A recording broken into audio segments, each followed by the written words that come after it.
Jæja, þetta er ekki komið núna. Þetta tekur allt sinn tíma, maður. Sérstaklega þegar maður er svona að gera þetta óundirbúið og er að gera þetta sem maður ekki gert áður.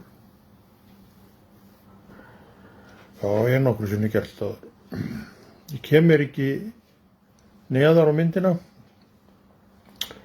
Þá þarf ég að lækka þetta. Þetta er svo mikið vesinn á mér. Það er ekki að hafa þetta svona. Ég er ekki langfallegast svona. Við gerum svona, hvað gerist þá? Þá fer ég upp. Eða fer ég niður.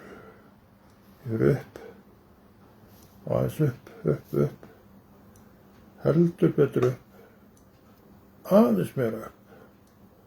Og núna erum við konir í hálfgerðandræði því að núna hallar síminn svolítið þannig að ef eitthvað gerist þá dettur hann. Og þá hverfur þessi kall úr mynd. En ég er líklega saman það. En það er svo sem ekki neitt heimsendir þá þessi kall hverfur mynd.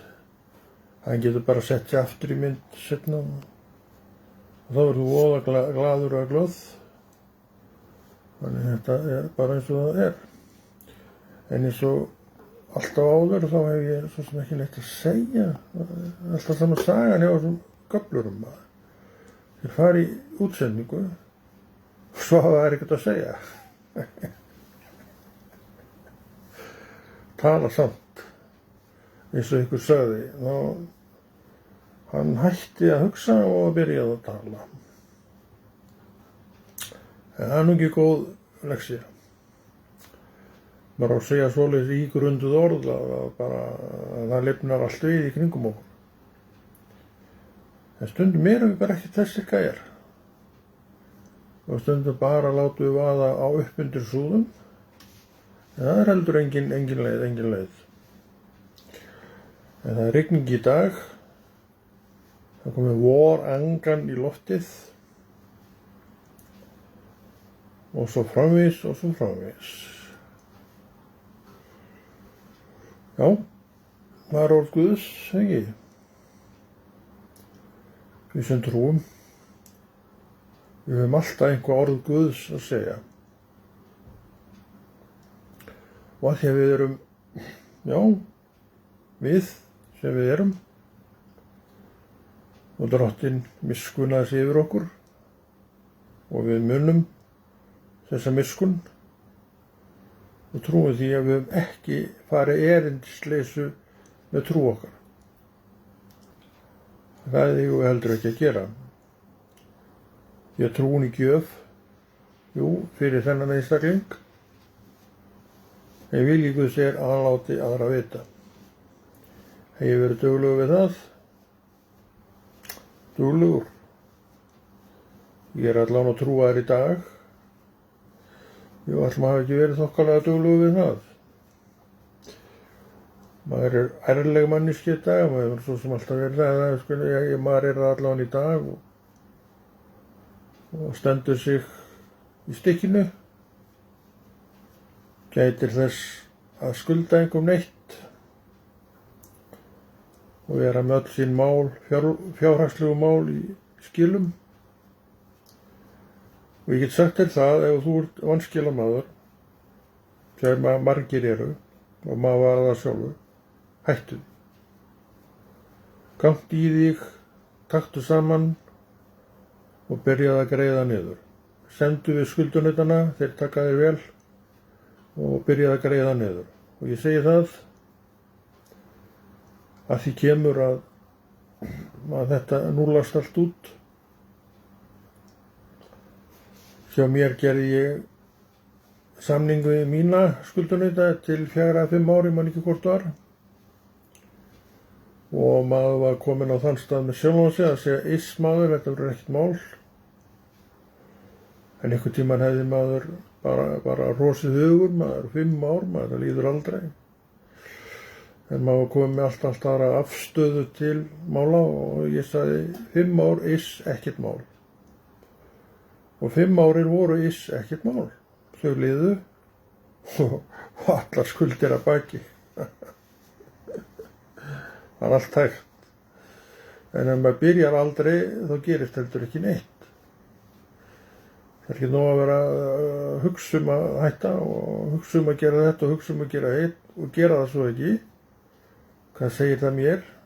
Allt situr við saman. Það eru verkin, vinir mínir, sem þurfa að tala. Verkin, góð verk þurfa að tala. En það fer svona eftir upplagi hjartans. Stundum tala bara vonduverkin. Og það er ekki gott. Og fyrir skuldsegan eins og ég var það eiginlega versta sem maður gerði, það var að kaupa eitthvað á víxlum. Samt keypti maður allt á víxlum í eina tíð og þú maður náttúrulega ekkert eftir víxlum. En það voru oft í búðum víxlar og þú skrifaðir undir sem voru mánaðarlega greiðslur og þú varst að undirrita hvern og einni víxil og svo fór hann í bankan. Ég held að búðin eða þessi seldi hann hafi fengið hérna frá bankanum peningana sem að víxlarnir hljóðuðu á og ef allt var í skilum og allt gekk vel að þá var ekkert mál en ef að kallar eins og ég fóru í hingýlinn sinn að þá líklega hafa þeir þurft að borga þetta sjálfur. Hvað lær, en auðvitað maður ekkert að lægja þessu. En þetta er allt saman liðin tíð. Þetta er ekki dag. Og nú þjóna ég bara Jesú og við erum að fara að lofsyngja hann í kvöld í Smárakirkju klukkan 7-8, ég man ekki hvort það er að tekka á því. Það er alltaf gaman að lofsyngja Jesú. Og ég elska að lofsyngja Jesú. Hann sker ekkert við nögl og hann leyfir þér að gera allt sem þú vilt í raun og veru. En hann hins vegar, hann breytir hjartanu og núna erst þú ekkert lengur að pæla í einhverju þvælu. Það er ekki. Þú bara pæla í því sem er gott og gilt og hvað er gagnlegt. Það er það sem þú ert að pæla í dag og þú ert meira að segja til í að rétta öðrum hjálparhönd ef út í það fer og varst nú tregur til hérna í eina tíð en núna gerir það skelbrosandi. Þannig við erum öll í mjög góðum málum. Það ætlum að halda áfram að vera í þessum góðum málum. En það er eins og með suma. Þeir eru alltaf einhvern veginn að láta á sig kræla. Og finnst þetta alveg óheyrilega fyndið sem þeir eru að gera. En það er svo sem menn skemmta sér við ýmislegt að bara vera eftir í hvað er í hjartanum. En hjartatetriði er óhreint. Það voru skemmtunum líka óhreint. Og ef sé hjartatetri hreint þá voru skemmtunin heilbrigð. Og þannig er að lifa. Við höfum að hafa skemmtunin og gamanið heilbrigð. Það getur bæði verið óheilbrigt en svo getur það líka verið heilbrigt. Hjartað sem er hreint og heilt er með allt sitt heilbrigt. Hvað sem mann finnst síðan það. Það er svo margt að í þessum heimi maður, það er ekkert venjulegt. En það er líka til mótaði við það er ljós í myrkrinu og það er kristna fólkið. Og það er kirkjan. Þeir náttúrulega kristi fólk það til í kirkju. Það er engin svo manneski held ég sem að frelsast og verður kristinn sem að sker sig frá kirkju. Ég man alltaf eftir því þegar ég frelsaðist. Svo kallað, þú veist náttúrulega alveg hvað það er að frelsast og ég þarf ekki eins og útskýra það. Og þá kom strax til mín að ég þarf að vera í einhverjum söfnuði. Og ég fór nú reyndar ekkert inn í söfnuð fyrir hvað 10 árum seinna þegar ég, eins og ég oft sagt, fór austur í Neskaupstað. Og var þar í 7 ára, 8 ára. En ég fór söður þá og ég var alltaf trúaður. Ég óx í trúnni og það kom ekki til að reyna að vera neitt að breyta því. Og svo kem ég inn á Reykjavíkursvæði, stórsvæði, ég öfundaði Reykvíkingar alveg svo akalega á þeim tíma því að þar voru kirkjur og hverju horni og þannig að þeir gáttu farið í kirkju bara hvert sem þeir vildu.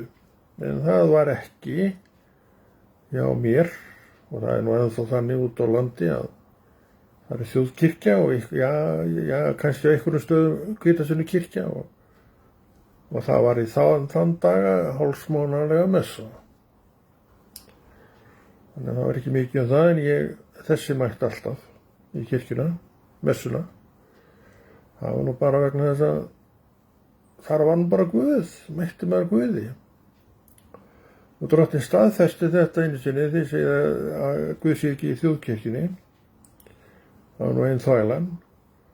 Ég fór fram til, hvað var það? Já, brauðsbrotningar, heitir það vist í þjóðkirkjunni. Ekki, eða altarisganga, heitir það í þjóðkirkjunni, brauðsbrotning í fríkirkjunni. Og ég fer alveg staður á nýja að fara ekki, ég var hættu við það, en fór samt. Og þar mætti ég Drottning. Já, í þjóðkirkju, nú trúir mér ekki. Og hann meira þess að talaði til mín. Ég reyndar áttað mikið á því að hann hefði talað til mín fyrir en seinna. Þá sagði við mig, Konráð, ég er líka í þessari kirkju, þú þarft ekki að fara neitt annað til að finna mig. Og það fannst mér bara notalegt að heyra og ég man eftir því að ég vann þó hjá Norðfjarðar fiskvinnslunni, ég man ekki hvað hún heitir, það skiptir ekki máli og ég var í rútunni á leið úr mat. Þá kom þetta til mér sem ég var að segja á það. Það var eitthvað 3-4 dögum eftir að það gerðist. En Drottinn segir eitt skil við þig. Og við erum svolítið að dæma eitthvað sem við vitum ekki hvað við erum að dæma, segi ég nú bara. En þetta sagði það við mig alveg blóðkalt. Og ég held að hann hefði ekki sagt þetta við mig að þetta er eitthvað annað en rétt. Þannig að ég er nú einn af þeim sem að dæma ekki í þjóðkirkjuna og er kannski á að vera bara að skammast mig fyrir það, en ég geri það nú ekki. Vegna þess að Drottinn talaði þetta til mín fyrir margt löngu. Og ég bara held mig við það. Þá er ég kannski frekar að trúa þér en Drottni. Það held ég nú ekki og ég trú, það sé nú ekki þinn vilja að ég geri það. Þannig að við skulum bara halda okkur við þann stæðja sem við vitum að er réttur. Það er svo margt sem er sagt. En þó að einhver segi eitthvað þá er ekki það með sagt að það sé rétt. En þetta er eitt af því sem við vegum og metum. En við höfnum engum. Og gætu okkur að því að hafna engum. Þú varst að enda við að hafna ykkur núna eða hvað? Hættu við það og tætt hann í sótt. Það er miklu betra. En þetta áttu nú bara að vera smá stutt og laggótt innskot. En svona innskot í Jesú nafni var alltaf lengri en maður ætlar. Ef að menn er ekki með klukkuna bara í ræðun, þá bara að tala til dagsins eftir. Það er svo gaman að tala Guðsorð. Þess vegna er klukkan á og mæli tíman. Þó að sé gaman að tala Guðsorð og hún er ekki endilega pottþétt að allir í sal séu. Það var náttúrulega gaman að því, en kannski nenni ekki að standa hálfan daginn í því. Þannig að þetta voru allt saman að vera með tíma. Og Drottinn segja þetta á einu stað í orði sínu. Getið þér ekki tekið við meira að sinni. Og svo bara kallarnir voru alveg bara uppgjörnir á að hlusta. Og það er nefnilega málið. Þú þreytist á því sem þú gerir. Og það að hlusta er samkvæmt þessu bara verk og ekkert annað. Ekki? Þú ert bara með athyglinna við hlustunina og ert að læra og þetta er allt saman hellingsvinna og allt sem er vinna að þú getur þrist af henni bara líkamlega. Og þess vegna líka sagði Kristur þetta. Hér geti ekki tekið meira að sinni. Þetta er svona til okkar ábendingum þetta að við þurfum að skammta tímann og kirkjan má nú eiga það að hún er svona svolítið tímasett og ég sé ekkert rangt við það. Sem ég segi eitthvað annað og ég er ekkert sammála því. Ég held að það sé best að hafa þetta allt saman undir tímakontról og bara vanda það sem maður er að gera og ég held að kirkjan megi nú alveg eiga það og hún gerir það. En við þurfum að stoppa hér og við gerum kannski meira, já, örugglega með eitthvað meira af þessu. Hvort sem það verður þessi formi í einhverju öðru, það kemur ljós. Ég, Konráð Rúnar Friðfinnsson, kveð og svo ég segja aðeins meira frá þessu og gat þessi verið óskaplegur og stífur. Hann neitaði að nota Rúnarsnafnið lengi. Af hverju fór ég í slag við Rúnarsnafnið? Ég veit það ekki. Svona bara einhver þrjóska. Og svo þegar ég frelsaðist, þá bara fór ég að skrifa Konráð Rúnar Friðfinnsson, ég var skýrð það. Ég man eftir því að einn systir mín sagði, hvað, ertu bara að nota Rúnarsnafnið, þú vildir aldrei nota það? Já, nú er allt breytt. Ég er búinn að gera þetta alveg síðan ég frelsaðist. Ég er búinn að vera frelsaður í hvað, 35-6 ár. Þannig ég er búinn að nota þetta Rúnarsnafn í 35-6 ár og er bara stoltur af því. En við hérna, gamlararnir, við kveðjum alltaf tvisvar og ég er búinn að kveðja, þrisvar, en við erum búinn að kveðja tvisvar og nú kveðjum við í 3. skipti og nú verðum við líka að fara.